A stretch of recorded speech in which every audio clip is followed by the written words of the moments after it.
Vinde a mim, vós todos que estáis exaustos, especialmente se você for professor. Meu nome é Ká Dantas e este é mais um episódio do Conta Cá no YouTube.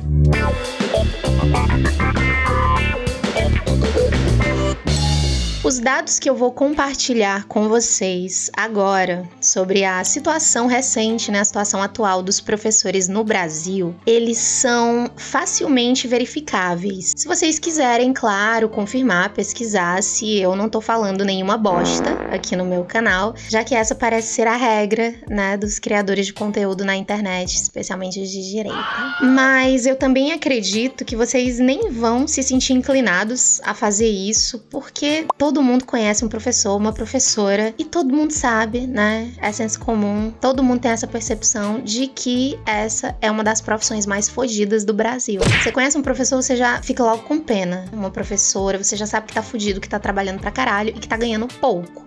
Essa é a realidade da maioria dos professores no Brasil. Vocês sabem que eu tô abrindo esse parênteses, entre contar a história de um livro e outro que eu publiquei, porque esse foi um momento da minha vida. Primeiro que eu não posso dissociar esse momento da pessoa que eu sou. Eu fui professora por mais de 12 anos e isso definitivamente me marcou tão profundamente quanto a minha formação religiosa e me deixou sequelada de uma forma muito parecida, Mas também porque essa minha experiência, essa história que eu vou compartilhar com vocês, da Ká Dantas, que foi professora por todo esse tempo, ela foi decisiva para que eu me tornasse a Ká Dantas de hoje, especialmente a Ká Dantas que produz conteúdo adulto na internet. Vale, mulher, quer dizer que tu tá dizendo que tu decidiu mostrar o chibio na internet porque tu era professora antes, era? Mais ou menos, mas certamente os traumas que eu carrego comigo e as experiências que tive mais pro fim da minha carreira docente, com certeza, assim, eles foram um baita empurrão para que eu decidisse me jogar já nessa novíssima atividade. Tá escondendo meus peitos? Tá. Então, assim, quando a gente pensa no professor no Brasil hoje, uma das coisas mais fáceis, mais simples, assim, que a gente percebe é que a maioria dos professores é formada por mulheres. E eu fiz parte dessas estatísticas no curso de letras, nas licenciaturas. A coisa mais comum é que você vai ter ali turmas com mais de 70%, do alunado ali de mulheres. Porém, é um panorama histórico de que a profissão professor, sempre muito relacionada ao cuidado, criação, a você formar uma criança, transformar um menino em homem, uma menina em mulher, isso está muito relacionado a essa ideia da função que as mulheres teriam na sociedade. Isso está mudando, graças a Deus, mas ainda é, porradaria e muita mulher na educação. E também nesse cenário, uma coisa que tá bem evidente, e aí existem muitos estudos comprovando isso, é que cada vez menos jovens têm ingressado em licenciaturas. Cada vez menos pessoas têm sentido interesse em se tornar professores. Por que será,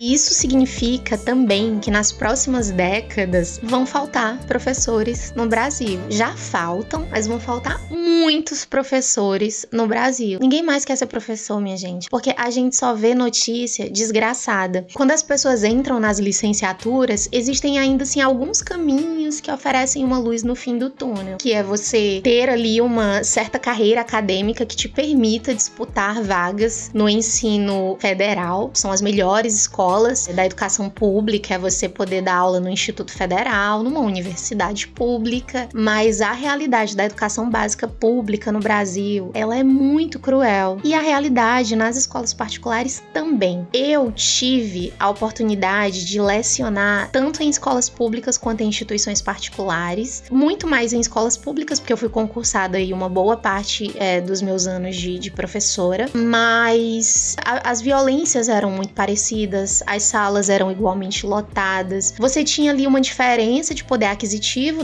das famílias das quais essas crianças e adolescentes vinham, porém a precariedade no ensino, ela era muito semelhante no que concerne aos aperreios psicológicos, sabe? Que a gente passa assim em sala de aula. Numa escola particular você vai ter material, você vai ter um ar ar-condicionado, uma sala mais confortável, mas a bagaceira psicológica, ó, ela se equipara com a bagaceira que você enfrenta ali na escola pública, que vai ser também, em muitos casos, piorada. Eu me lembro, por exemplo, quando eu fui professora numa escola pública em Fortaleza, era uma escola da prefeitura, e aí a escola era ótima, a estrutura, né, era em um bairro muito pobre, a estrutura era boa, tinha merenda escolar, os professores muito bem capacitados, enfim, mas a realidade familiar dessas crianças era muito difícil. Então havia crianças que só comiam na escola, por exemplo. Eu já vi criança desmaiar de fome, porque vinha pra escola com fome, não tinha jantado, nem tomado café, então só comia na escola, né? Tinha o almoço na escola. Eu já vi criança pequenininha, com vermes e defecando na escola, assim, com dor de barriga. Gente, umas coisas que você nunca veria numa escola particular, né? Porque são direitos básicos, assim, saúde, alimentação. Principalmente na época que eu dei aula no ensino médio, nas escolas públicas lá do Ceará, muitos adolescentes envolvidos com o tráfico. Isso era muito duro pra mim. Os meninos muito envolvidos com o tráfico e as meninas engravidando muito cedo. 11, 12, 13 anos, as meninas apareciam grávidas na escola. Isso acabava comigo muito, me fazia muito mal, principalmente porque quando a gente sai, assim, da graduação, a gente tem sonhos, né? Tem desejos mesmo de transformar o mundo, a sociedade com o nosso trabalho, de poder transformar a vida dos alunos, né? Você faz realmente a diferença na vida dos alunos, de certa forma, mais ou menos, pra mais ou pra menos, mas era muito duro, sabe? As situações, assim. E aí tinha questões de assédio profissional mesmo, nas escolas particulares, nas escolas públicas também. Muita cobrança, muita reunião desnecessária, muito tempo gasto em casa. Isso, assim, é o que termina de matar na unha, né, o professor, porque você já tem uma carga de trabalho absurda na escola, dentro do ambiente escolar, e aí você leva, às vezes, o dobro para casa, de material que você tem que preparar, as aulas que você tem que preparar, as pesquisas que você tem que fazer, os arrudeios criativos que você tem que dar para poder atender às especificidades de um ou outro aluno. E aí a gente tem também nesse cenário muitos alunos, pessoas com deficiência, enfim, que precisam de recursos a mais e não há, às vezes, um acompanhante para esse aluno na sala, não há os materiais necessários para você acolher o aprendizado desse aluno. Então é só bagaceira, gente. É só bagaceira. Daí fica muito evidente que a profissão professor, a profissão docente no Brasil, ela é uma profissão permeada por violências. Desde aquelas que a gente já encontra na precariedade das condições de trabalho, no ambiente, nas instituições escolares, na estrutura dessas instituições, até as muitíssimas violências diretas, assim, físicas e psicológicas que a gente enfrenta nas escolas, seja por parte também do corpo docente, administrativo, principalmente, como também em embates com os próprios alunos, assim. Eu mesma, quando trabalhei em Jundiaí, que é a minha experiência master, assim, de violência no trabalho, né, eu apanhei várias vezes de alunos na educação infantil. No ensino fundamental aconteceu, assim, uma vez muito pontual, e ainda bem, porque eu já tava no meu limite, gente, faltou muito pouco, assim, pra eu descer a mão na cara daquele aluno, mas isso não aconteceu. A pessoa teria saído em todos os jornais, né, professora agride aluno, mas só Deus sabe o que eu passava naquela sala de aula, viu? E é claro que se existe todo esse cenário, existem muitos, vastíssimos, incontáveis estudos que avaliam, pesquisam, investigam, enfim, a deterioração mental dos professores, das professoras. Fica também muito claro, e com certeza muito verificável, podem pesquisar aí, as taxas de ideação suicida e de consumação desse fato em si, elas têm aumentado em meio ao trabalho docente. Na época da pandemia, em Jundiaí mesmo, aqui e acolá a gente ouvia falar de um professor, uma professora que tinha partido dessa forma, e não havia uma preocupação da comunidade escolar, da prefeitura de Jundiaí, para tratar dessa questão de uma forma honesta, ética, né, de reunir os professores. Olha, tem um problema aqui acontecendo. As pessoas estão exaustas, todas elas estão com burnout, elas estão cheias de atestado, elas estão adoecidas mentalmente e estão, inclusive, tirando as próprias vidas. E era uma coisa que ficava meio abafada, que era ignorada, às vezes escondida, porque teve coisa que eu fiquei sabendo através de outros colegas de profissão e não chegou um e-mail, assim, alertando, né? Tipo,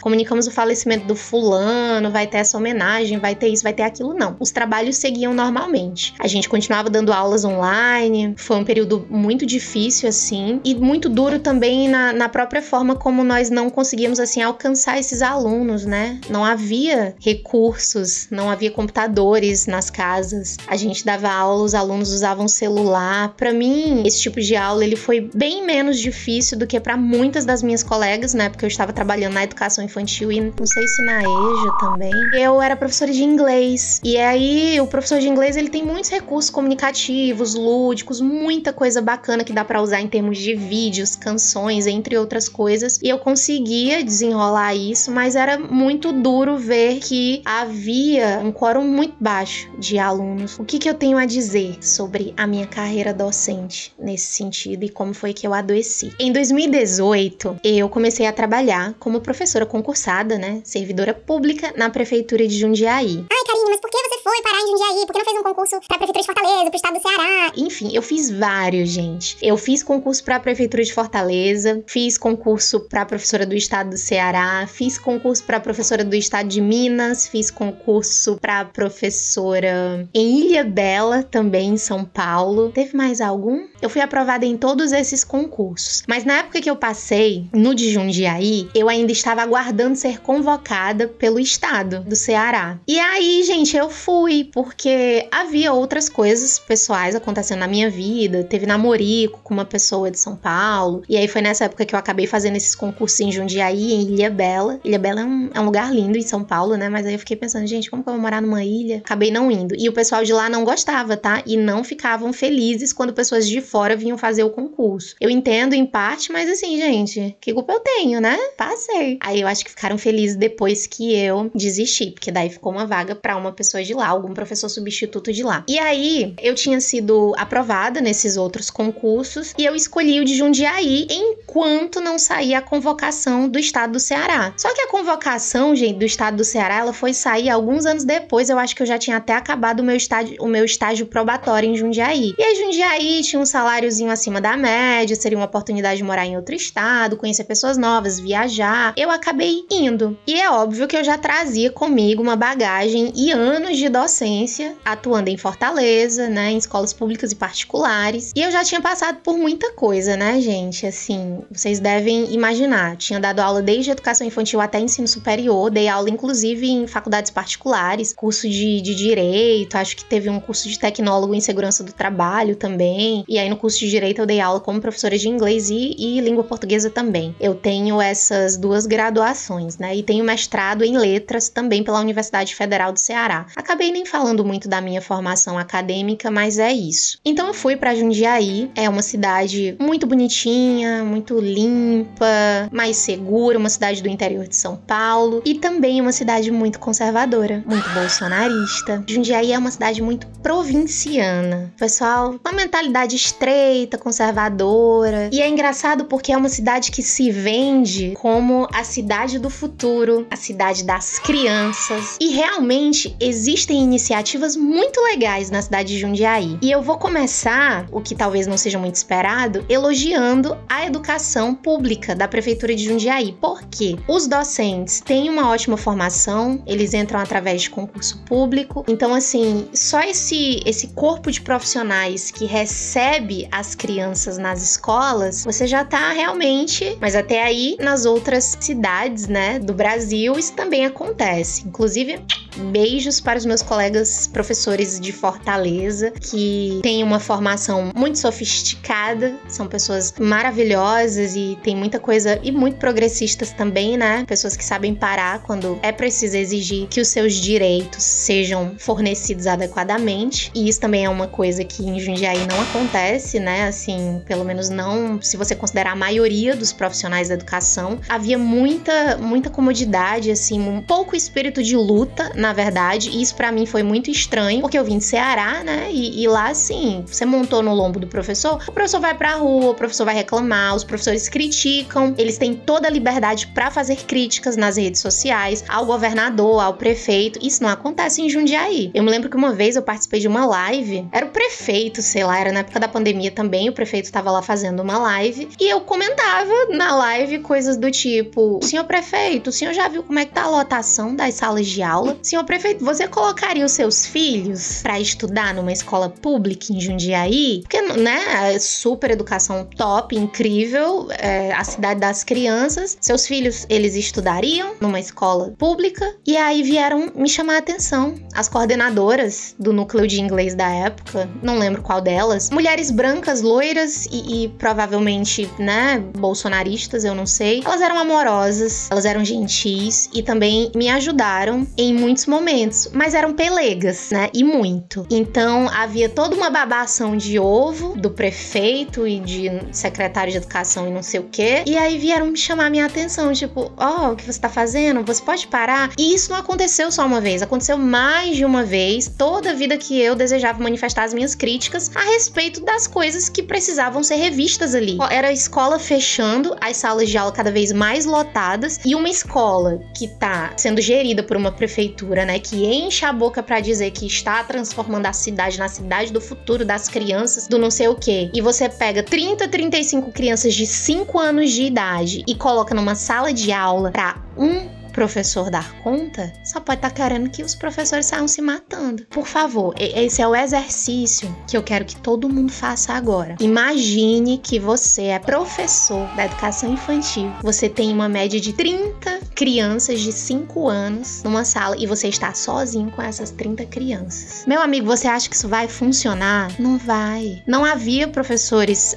auxiliares, havia professores profissionais que ficavam acompanhando uma e outra criança, PCD, né? Precisava ali de recursos adicionais. E eram muitas crianças com laudos, muitas crianças que precisavam de uma atenção extra. Mas assim, já começava o problema na superlotação das salas. Os horários dos professores eram todos muito apertados e eu, como era professora de inglês, eu tinha que sair de sala e entrar em sala, sair de sala e entrar em sala. Às vezes não dava tempo de fazer xixi, um cocôzinho, não tinha tempo pra fazer um cocôzinho. Comia ali na escola. Inclusive, um beijo para as merendeiras que faziam, almocinho maravilhoso, lanchinho maravilhoso. Isso aí, não tenho absolutamente nada do que falar. Realmente, a alimentação boa, professores incríveis, dando tudo de si para fornecer uma educação de qualidade para aquelas crianças. E se você me perguntar hoje assim, se você tivesse um filho, cara, você colocaria numa escola pública lá de Jundiaí, na educação infantil? Eu colocaria, mas não por causa da prefeitura ou do trabalho incrível que a prefeitura está fazendo, mas por causa do trabalho incrível que os professores fazem com muito pouco e passando muito perrengue, porque assim, é bom para as crianças. As crianças, elas são sim assistidas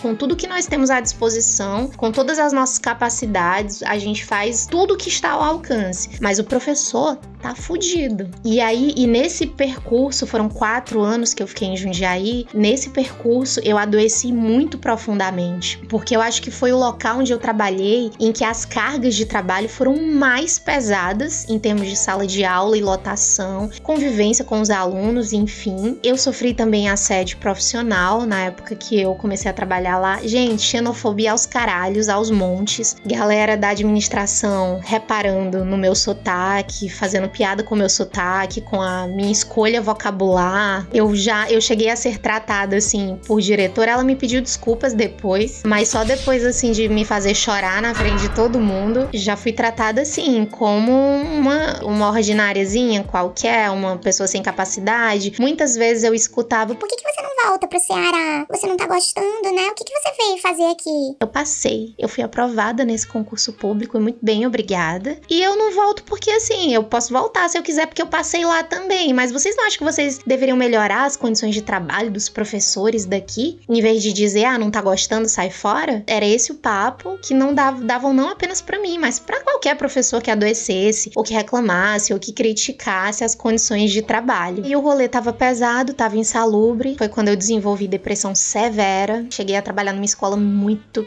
pica, muito difícil lá em Jundiaí. Éramos muito abandonados, assim, pela Secretaria de Educação. As coordenadoras iam fazer o quê, né? As coordenadoras do núcleo. Coordenação, direção, tava todo mundo...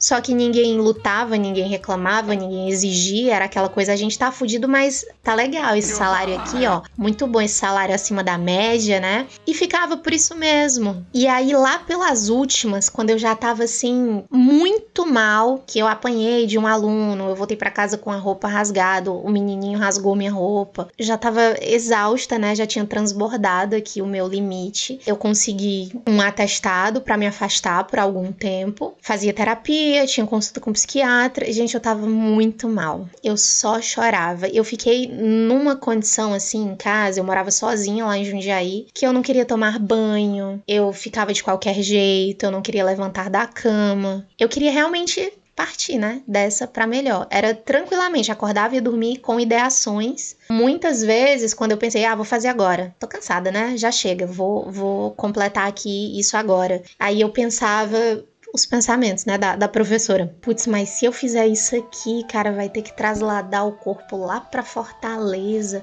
Aí vai dar trabalho pra minha mãe, né? Minha mãe já perdeu um filho, meu irmão mais velho morreu, já foi um sofrimento, aí ela vai ficar super mal. Aí eu aguentava as pontas mais um pouco. Aí teve um dia que eu fiz uma merda, eu tive uma lucidez ali, botei tudo pra fora, né, imediatamente. E aí eu fiquei, putz, mas a minha mãe não vai aguentar um negócio desse, né? Minha mãe já passou por coisa demais, eu vou esperar. Aí na minha cabeça falava assim, vou esperar a minha mãe partir, a minha mãe com, sei lá, 60 anos. Fui segurando as pontas, mas eu tava arrasada, tava super mal. E eu ia pras consultas com o médico do trabalho e ele dizia assim, você tá fazendo exercício? Faça uma corrida. Você não pode ficar afastado da sala de aula, você tem que trabalhar. E ele falava isso tendo plena consciência de que a sala de aula, como estava e onde eu estava, era exatamente o que estava me adoecendo. E, gente, o deboche desses médicos falando assim... Mas por que você não volta pra casa? Porque é muito simples, né? Você, não, é verdade, vou entregar aqui as pontas, vou voltar lá pra casa da minha mãe, interromper aqui o meu ganho salarial nesse exato momento, sem pé de meia, assim, porque o custo de vida em Jundiaí era muito alto, então, além disso, eu ainda mandava alguma coisa pra minha mãe, enfim, não deu pra conquistar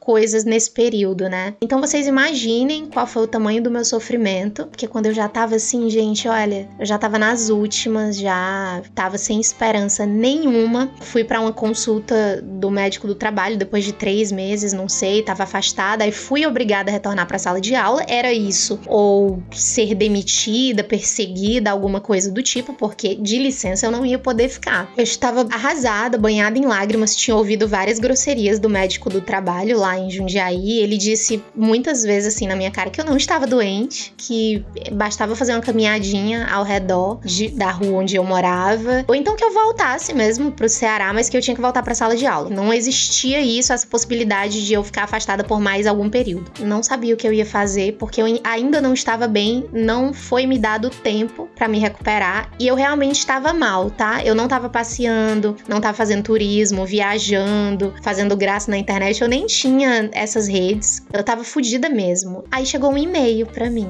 com a convocação pra eu trabalhar na Universidade Estadual do Rio de Janeiro, a UERJ. E eu me lembro que eu li esse e-mail, eu tinha passado, né, no concurso pra técnico administrativo, sei lá, o salário era menos da metade do que eu ganhava em Jundiaí, e aí eu li esse e-mail e eu ficava assim, eu fiz essa prova? Quando foi que eu fiz essa prova? Eu nem me lembrava. Eu tava tão péssima das ideias da cabeça que eu fiz esse concurso da UERJ e eu nem lembrava. Eu nem sei como é que foi essa prova, eu não me lembro qual foi o tema de redação, se é que houve redação, não me lembro de nada. Eu só sei que eu fui aprovada. E aí muita gente pode perguntar, mas você não estudou? Não estudei, não fiz nada disso, gente, eu não tinha cabeça pra estudar. Porém, tenho uma boa formação, né? Fui uma boa aluna nas 2 faculdades que eu fiz e eu sou estudiosa mesmo, assim, eu estudo no meu dia a dia, eu leio bastante, também não dá pra dizer assim, mas passou sem estudar, concurso merda, hein? Não é assim. Mas deu certo, eu decidi que eu ia exonerar do cargo de Jundiaí e ia vir pra UERJ, assumir o cargo aqui mesmo ganhando infinitamente menos. Foi quando a minha vida mudou completamente, fiquei muito mais pobre, porém muito mais feliz, e foi a primeira vez na minha vida que eu tive um bom trabalho, um ambiente de trabalho incrível, com pessoas incríveis, salvaram a minha vida, assim. Essa convocação, vocês que acreditam em Deus, né, vão dizer assim,